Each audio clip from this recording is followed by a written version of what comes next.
अहम खबर आपको दी कि एमक्यूएम पाकिस्तान मरदमशुमारी पर वज़ीर आज़म की यकीन दहानी पर मुतमईन हो गई। इस्लामाबाद में होने वाली मुलाकातों पर पेशरफ से क़यादत को आगाह करने के लिए राब्ता कमेटी का इजलास आज तलब कर लिया गया। मज़ीद जानते हैं डॉन न्यूज़ के नुमाइंदे इमरान अहद खान से। जी इमरान अहद खान, बताइएगा।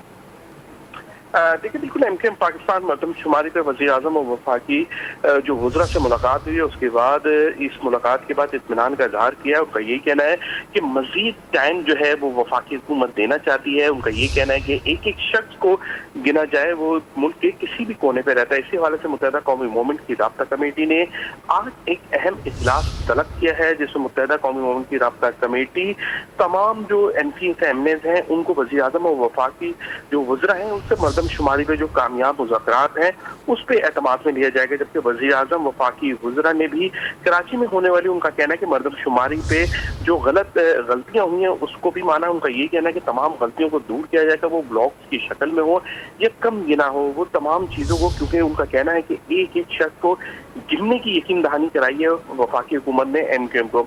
उनका ये कहना है एमक्यूएम का कि सिंध के शहरी इलाकों में लोगों को कम गिना गया है। खासतौर पर कराची की आबादी जो 2018 में है उससे भी कम गिना गया है, जिससे बहुत शुक्रिया आपका इमरान अहद खान।